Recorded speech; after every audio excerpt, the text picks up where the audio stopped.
pensado alguna vez sobre la naturaleza del pensamiento? Esa actividad mental incesante que te define y define el mundo que te rodea. Te conduce, te cuenta un relato que parece no tener fin. Esa actividad con la que entablas un diálogo interno ininterrumpido. Incluso en algunos, continúa durante el sueño. Se le da crédito a esta actividad creyendo completamente en lo que nos afirma y nos cuenta. Nunca ponemos en juicio la calidad de los pensamientos, ni siquiera se considera que sean una ilusión pasajera o una actividad excéntrica, descontrolada del cerebro. Para aprender a pensar, lo primero es saber lo que es el o los pensamientos.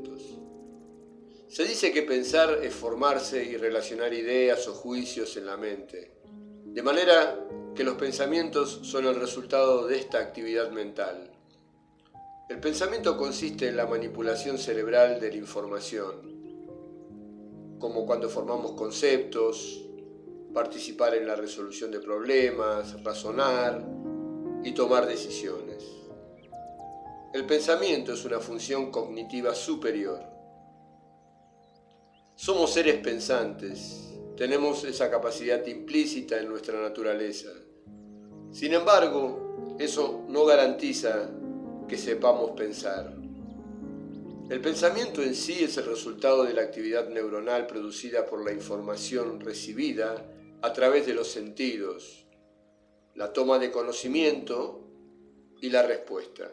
Es decir, estímulos externos o internos que viajan por vías nerviosas y activan diferentes estructuras cerebrales hasta la toma de conocimiento y la respuesta por parte de la corteza cerebral en sus diferentes áreas, correspondiente al lenguaje, movimientos corporales, relación con el sistema neurovegetativo, etc.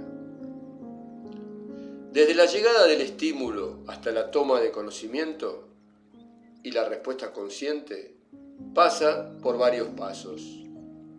Por eso podemos decir que los pensamientos no existen por sí mismos, sino que son una construcción, un agregado de múltiples factores, múltiples etapas: percepción, asociación, memoria, identificación, valoración y elaboración de una respuesta que puede ser muy diversa, desde aumento de la actividad mental, el lenguaje, respuesta motora, refleja, etc.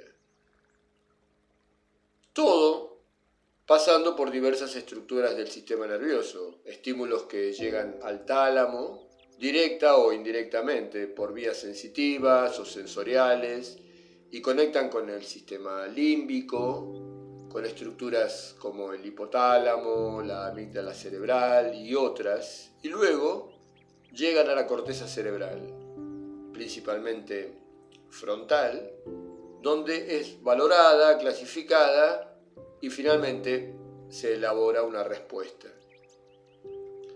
Hay muchos tipos de pensamiento y muchas teorías al respecto. El tema es vasto y no es de mi interés profundizar en posturas filosóficas, psicoanalíticas o científicas. Pensar se identifica a menudo con el acto de juzgar. Un juicio es una operación mental en la que una proposición es evocada y luego afirmada o negada. Aparecen los conceptos y su asociación, categorías, definiciones, palabras. Definimos la realidad que experimentamos de acuerdo a conceptos y categorías y a los nombres de las cosas. Hay diferentes tipos de pensamiento, como por ejemplo el pensamiento lógico, que es aquel que sigue una secuencia ordenada y coherente de razonamientos.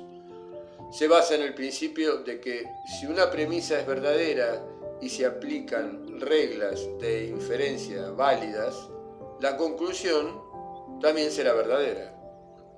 El pensamiento lógico se emplea en matemáticas, ciencias y otras áreas donde la precisión y la consistencia son esenciales.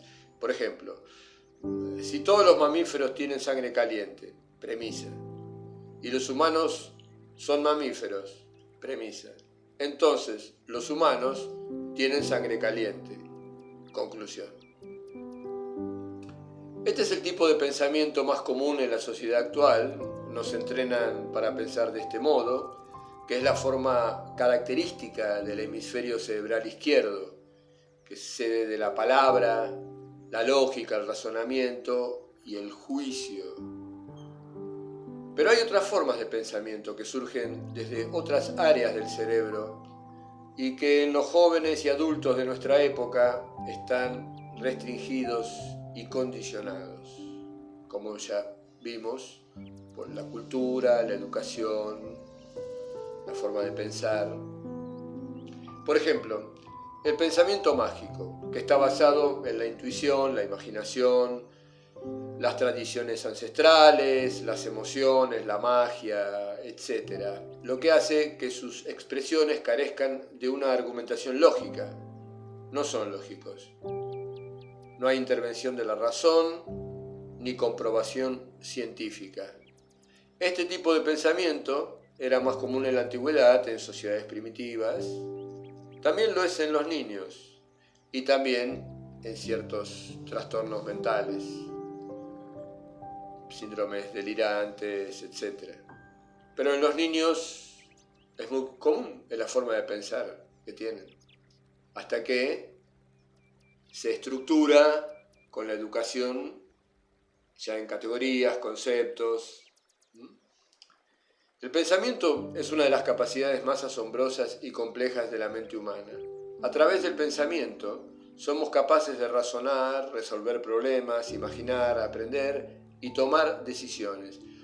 Sin embargo, el pensamiento no es un proceso único y lineal, sino que abarca una amplia gama de modalidades y enfoques que influyen en cómo percibimos y comprendemos el mundo que nos rodea.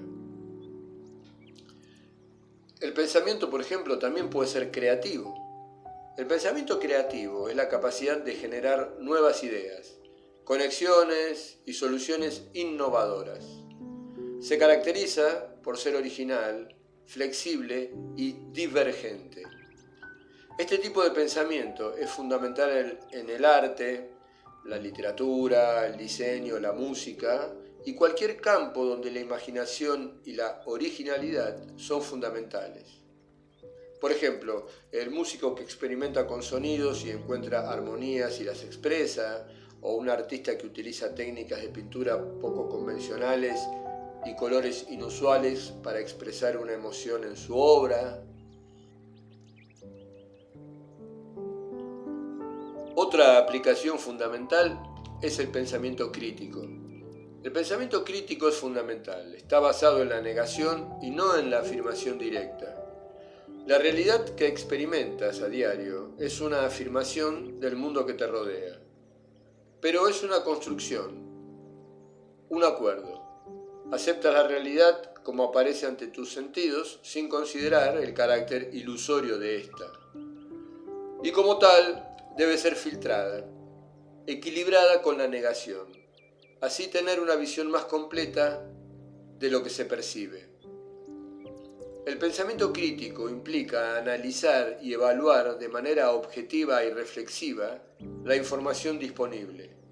Busca comprender, observar todos los aspectos y discernir entre opiniones, hechos y falsedades. Hay otras aplicaciones del pensamiento como la deducción, el análisis, la reflexión, pero son simplemente características de la actividad mental. Cabe decir que la actividad mental se autoestimula. Ideas, sentimientos, recuerdos que aparecen espontáneamente en la esfera consciente sin la intervención de los sentidos físicos, y es debido a que en los niveles más profundos de la mente la actividad es incesante aunque no sea consciente. Los eventos conscientes o momentos de conciencia corresponden a una actividad sincrónica de las redes neuronales que activa y asocia simultáneamente diversas áreas del cerebro. Una persona promedio puede tener unos 40 eventos conscientes por segundo, y una más dotada, incluso 60. Cuanto más eventos conscientes por segundo procesa el cerebro, más rica y amplia es la realidad que experimenta. Y también su velocidad de cálculo y reacción será mayor, lo que significa que su respuesta será mucho más eficaz. El campo de la conciencia es variable en cada persona y depende de su grado de evolución y de su inteligencia. Entonces, ¿es posible ampliar el campo de conciencia y expandir la experiencia consciente? Así es, con método y disciplina, pero el deseo y el propósito, es decir, la intención enfocada, son esenciales. Hay que querer progresar, aprender, experimentar. El desarrollo de las capacidades mentales va acompañado de un incremento del poder personal, ya que el desarrollo cognitivo implica disponer de un mayor nivel de energía y de conocimiento y la habilidad para aplicarlos. Entonces, ¿cómo pensar correctamente? Tomemos el pensamiento como una actividad del cerebro. Esta actividad es movimiento, vibración, ondas eléctricas que se desplazan por las vías nerviosas y los tejidos. Más precisamente, electromagnetismo. Esta actividad electromagnética perturba el espacio que la rodea. Las ondas emitidas son reflejadas y vuelven a su emisor. Es lo que se llama la ley de la atracción. Si piensas positivo, experimentarás positivo y a la inversa. Si piensas en enfermedad, estarás siempre enfermo o enferma. Si le lloras a la vida como una víctima, tu vida será siempre miserable. De la manera en que piensas, hablas y actúas y creas una realidad acorde. No hay casualidades ni mala o buena suerte, solo causa y efecto. Al tener características de onda, la actividad mental debe ser tratada como tal, y aquí aparecen características propias de la onda: ritmo, amplitud y frecuencia. Esto mismo es aplicable a los pensamientos.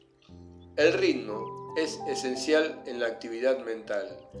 La mayoría de las personas presentan una disritmia en su actividad mental en diferentes grados.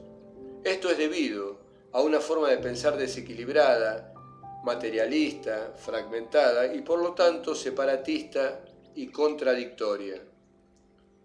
Para recuperar el ritmo es fundamental la calma, la pausa, los silencios, como en la música. Este espacio entre dos pensamientos es muy importante. A falta de mejor nombre le llamamos no pensamiento. Ese espacio o silencio permite una actividad rítmica y equilibrada que expresa armonía. Esa es la forma correcta de pensar. Este tipo de pensamiento es activo y no reactivo, como el tipo de actividad mental a la que estamos acostumbrados. Es decir, la mente reaccionando siempre a los estímulos, y como la actividad se encuentra desequilibrada, los pensamientos generados son erráticos, confusos y excéntricos y, obviamente, en estas condiciones se generan más pensamientos acordes, estableciendo así una secuencia permanente, un bucle. La actividad mental distorsionada que no para nunca. Está claro que esto provoca fatiga mental, contradicciones, errores de juicio e incluso afecciones psicosomáticas. La actividad mental consume muchísima energía y recursos. Hay que ser cuidadosos, ya que no solo la mente se debilita, sino también el cuerpo. El miedo y la preocupación por el futuro disocian la mente, que no puede así cumplir eficazmente su función de inmediatez en el momento. Imagina si tienes que hacer una acción, aunque sea muy simple. Por ejemplo, levantar algo pesado. Si estás concentrado o concentrada en lo que haces, se hace más fácilmente. Pero si no lo estás, no solo será duro, sino que además puedes lesionarte. Ejemplos abundan. La concentración en el momento presente es esencial. Lo que se dice estar enfocados. Lo contrario de dispersos y desenfocados. Y esto, la capacidad de foco, de concentración, se entrena. La respiración y la actividad mental están conectadas, son unidad. Piensas de la forma en que respiras y respiras de la forma en que piensas. Podemos controlar los pensamientos mediante la respiración abdominal, exhalando lenta y profundamente, con suavidad. El control mental y la respiración funcionan juntos. En esencia son unidad. La respiración, al igual que la actividad mental, son energía, intercambio de potenciales eléctricos. La mente conduce a la energía, de hecho, la energía no es otra cosa que la manifestación del movimiento de la mente. Esto es electricidad, y en los cuerpos hablamos de bioelectricidad o energía vital. Chi en chino, ki en japonés, prana en sánscrito. Esta energía tiene el poder de volverse densa, ralentizar y materializarse, y viceversa.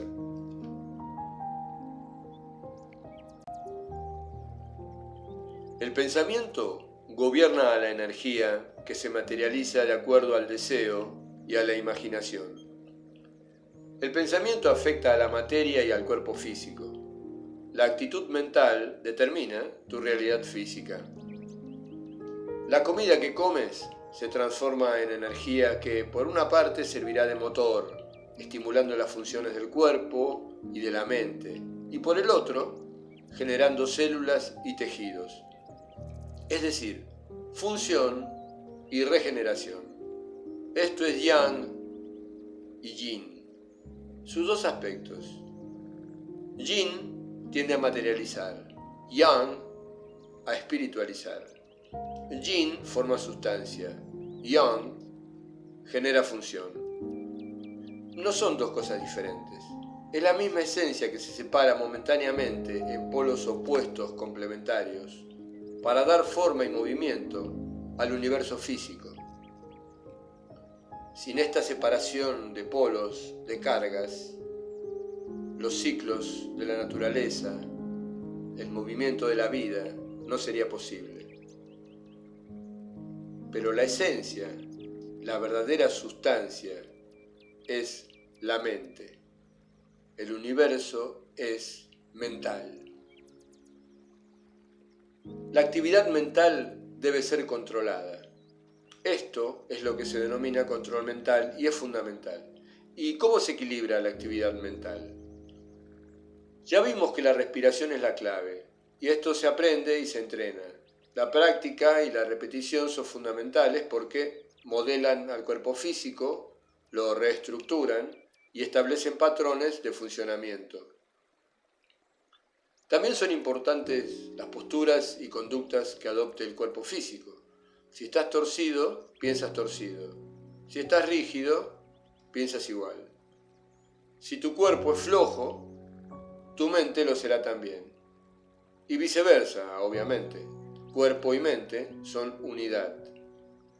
Y esto nos trae al tercer punto y el más importante, la actitud mental. Lo primero, como ya se dijo, es calmar la mente. A partir de la calma puedes experimentar dos funciones esenciales, la concentración y la observación. La concentración es la capacidad de enfocarse en algo sin distracciones. Y para esto la atención, que actúa como filtro de estímulos innecesarios, es su ayudante. La observación es la habilidad mental de contemplar las cosas como son, sin el artificio de los pensamientos contradictorios. Estas dos actividades, observación y concentración, generan una actividad rítmica y profunda en el cerebro. La concentración lleva al no pensamiento, al silencio, a la pausa. Genera un espacio entre la corriente de pensamientos y permite que actúe la observación. que es la actividad controlada, un pensamiento desapegado, como el que observa pasar nubes en el cielo o la corriente de un río.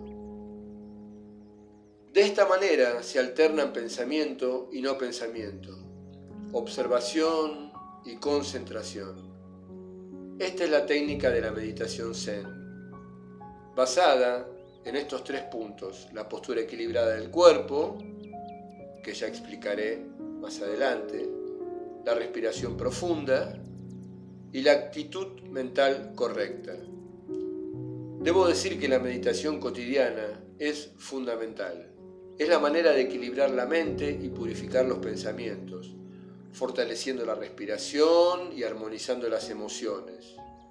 Desde ese lugar de calma y equilibrio, la actividad mental se vuelve profunda y poderosa, permitiéndote un nivel de reflexión más amplio, pudiendo trascender las contradicciones de la vida y además desarrollar habilidades cognitivas superiores como la intuición, la creatividad, la memoria, la agilidad intelectual, la verdadera compasión, el ritmo, la armonía. La mente calma y serena se vuelve un espejo que refleja el espíritu puro y sin deformaciones. La mente agitada y confusa distorsiona la percepción generando ilusiones, errores de juicio y apegos innecesarios. Libérate del miedo, la preocupación y la ira. Son emociones negativas que parasitan tu mente, te debilitan, te disocian, te bloquean. Concéntrate en el momento presente. Cada momento es un buen momento. El aquí y ahora lo contiene todo. Aunque sean acciones simples y cotidianas, si las haces con concentración y con agrado, no solo las harás mejor y con menos esfuerzo, sino que encontrarás una nueva fuente de salud y felicidad. Y así, paso a paso, sin prisa y sin pausa, irás reconfigurando tu manera de pensar y descubrirás que conocerse a sí mismo y lograr el autocontrol es lo mejor de la vida, es el verdadero camino. Porque es ahí donde puedes expresar lo mejor de ti mismo y ser una influencia positiva para todo lo que te rodea, de manera libre y creativa. Entonces, a poner en práctica el conocimiento, debes hacer tuya esta información, asimilarla y expresarla en tu vida, a tu manera, que es propia y única.